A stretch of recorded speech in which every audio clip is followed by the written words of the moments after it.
tapi saya minta kecepatan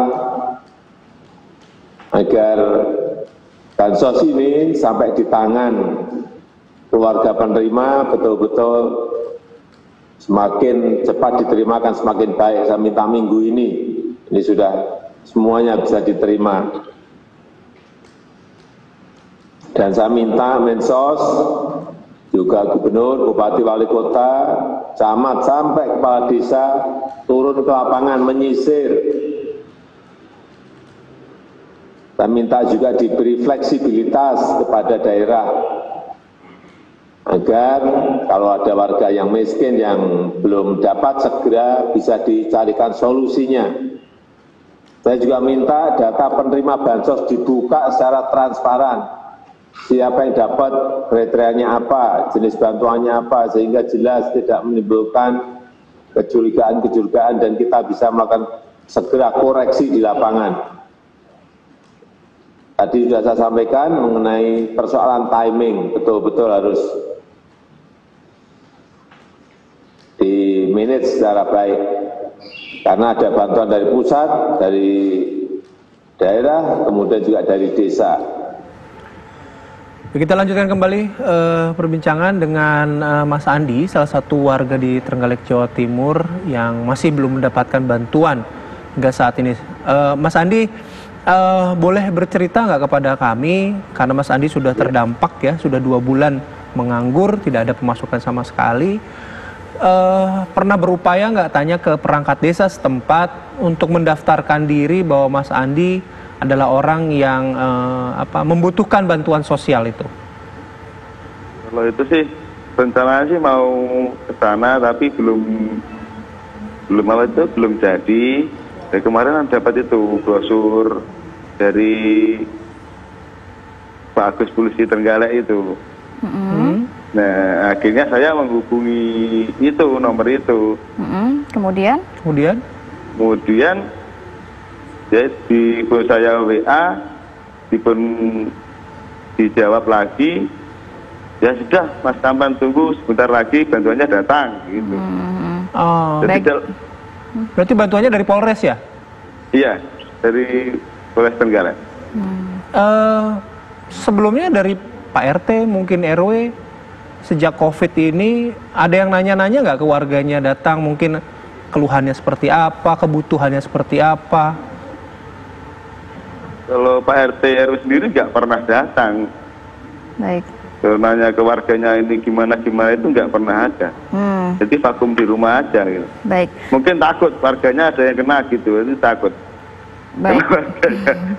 Oke, Mas Andi, kita sudah dapat poinnya. Tahan dulu, saya akan ke Mas Fatah. Mas Fatah mungkin sudah mendengar percakapan kami juga dengan Mas Andi ya. Sebelum kita membahas mengenai Brebes, boleh nggak dikasih sedikit pencerahan? Kok ada beberapa warga, bahkan di wilayahnya Mas Andi ini hampir semuanya juga belum mendapatkan bantuan, baik bansos atau bantuan langsung tunai di sana? Ya mungkin cerita dari wilayah Brebes ya. Sebenarnya prosesnya, regulasinya gimana sih, Mas? Ya, Bu, untuk terkait penerima bansos ya, itu memang berasal dari tentunya data yang harusnya setiap 3 bulan itu oleh pihak desa dilakukan adanya musdes atau muskel melalui TTKS, data terpadu kesejahteraan sosial. Jadi diharapkan dari adanya pemutakhiran ini, maka masyarakat miskin yang belum terdata bisa terverifikasi Bu dalam data itu. Berarti data itu sudah terkini dan valid ya, Mas ya? Kalau dilakukan secara rutin verifikasi validasi data melalui musdes atau muskel itu, ya akan selalu terupdate seperti apa yang disampaikan oleh Pak Menteri Sosial. Baik, tapi kondisinya yang viral di media sosial ada rumah yang dapat dikategorikan rumah sangat layak atau rumah mungkin masyarakat mampu kok masih mendapatkan bantuan. Iya, Ibu, betul. Jadi gini, Bu, perlu diketahui bahwa PKH atau pendamping PKH di lapangan itu hanya pelaksana, Bu, bukan pendata. Jadi data itu kan kita dapat dari pusat. Yang dari data itu istilahnya calon keluarga penerima manfaat PKH. Oleh teman-teman pendamping dilakukan validasi Oke. Dari validasi itu maka akan ketahuan apakah CKPM PKH itu layak mendapatkan atau tidak. Layaknya karena apa? Tentunya tadi memenuhi persyaratan kepesertaan PKH. Oke. Terus tidak menerimanya itu karena apa? Dari hasil validasi itu bisa juga datanya itu double. Ya. Yang kedua sudah mampu. Yang ketiga pindah alamat. Yang keempat meninggal. Jadi diantaranya itu, Bu. Ya, Mas Fatah. Kalau Mas Fatah tadi bilang ada validasi gitu ya sebelum melabeli rumah dengan hak atas PKH. Tapi kalau bicara lagi soal yang viral di media sosial, yang di Brebes itu gimana bentuk validasinya? Katakanlah Mas Fatah datang ke lapangan, kemudian datanya menunjukkan kalau rumah itu adalah rumah yang berhak menerima PKH, tapi rumahnya bagus. Itu tetap akan dilabeli, Mas? Jadi gini, untuk labelisasi itu sebenarnya itu adalah langkah akhir, Pak Bayu. Jadi waktu awal beliau mendapatkan PKH, kenapa sampai mendapatkan PKH? Tentunya para pendamping ini sudah melakukan validasi. Bagaimana kondisi ekonomi KPM PKH saat itu? Yang kedua, yang namanya perubahan status ekonomi seseorang itu pun bisa cepat terjadi. Tergantung bagaimana masyarakat itu berusaha. Kemudian Mas Bayu dan Mbak Rati, pendamping PKH itu sebelum adanya COVID itu setiap bulan wajib melaksanakan pertemuan kelompok untuk melaksanakan Family Development System atau P2K2, istilahnya pertemuan peningkatan kemampuan keluarga. Setiap pertemuan FDS itu kita memang ada 5 modul yang akan disampaikan. Dari FDS itu diharapkan dapat merubah pola hidup masyarakat penerima PKH sehingga bisa ada motivasi untuk bisa lebih maju dalam perekonomian keluarganya sampai bisa mundur dari kepesertaan PKH. Tapi kalau dikondisikan pandemi COVID-19? Itu semenjak adanya COVID-19 ini maka pertemuan kelompok atau P2K2 ini ditiadakan, Bu. Karena memang SOP dari Kementerian Sosial juga untuk bisa menghindari dulu yang namanya kerumunan massa itu. Ya, Mas Fatah, kalau yang apa yang viral di medsos saya sekali lagi saya tanya itu yang soal di Brebes. Labelisasi PKH itu dari kapan sih rumah yang bagus itu, Mas? Jadi gini, kebetulan yang viral di medsos itu ada kepesertaan tahun 2018. Oke. Kemudian, Mas? Ada juga yang tahun 2016.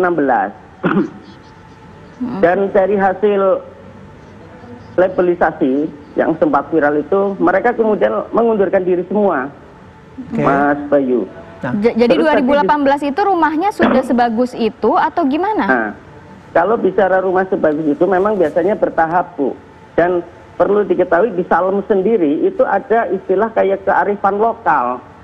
Ketika seseorang mau membangun rumah, itu keluarga besar, saudara besarnya pada iuran, ibaratnya urun material. Kalaupun yang tidak, tetangga-tetangganya juga ikut iuran. Itu iurannya atau membantunya pakai tenaga. Meskipun mungkin kondisi sosial ekonominya sendiri bisa dikatakan masih sebagai buruh ataupun kuli gitu loh, Bu. Mas, jadi sekali lagi mungkin bisa diklarifikasi kalau tadi mengenai data DTKS. Itu berarti kalau kondisi di lapangan bisa lebih fleksibel ya, dalam arti saat kondisi di lapangan menemukan oh ini tidak layak untuk diberikan bantuan, akhirnya bisa tidak diberikan, sedangkan ada yang mungkin layak diberikan bantuan bisa saat itu juga diberikan, begitu, Mas? Tidak serta merta, Bu, tidak serta merta bisa langsung digantikan. Karena tadi sudah proses, Bu, ya. Seperti kami pendamping PKH itu untuk bisa mencapai tepat sasaran, tentunya kami pun ada koordinasi dengan pihak desa. Contoh yang di Salem itu, Bu, kita sudah membuat berita acara penyerahan data penerima PKH. Jadi diharapkan bukan hanya pendamping PKH saja yang langsung serta-merta nyoret, tapi juga ada musyawarah di tingkat desa dengan perangkat desa, termasuk bagaimana nanti dalam verifali di DTKS itu, Bu. Oke, baik. Terima kasih Mas Fatah sudah bergabung bersama kami pagi hari ini. Pada Mas Andi dari Trenggalek juga kami terima kasih. Satu buat Mas Andi mungkin bila merasa belum mendapatkan bantuan, ada saluran khusus ya? Ada pengaduan di Kementerian Sosial yang bisa Anda lihat mungkin sambil googling ya nomornya, dan juga akun Instagramnya juga disebutkan di situ. Semoga bisa menjadi solusi ya Mas Andi ya. Terima kasih Mas Andi, Mas Fatah. Tetap jaga kesehatan selalu.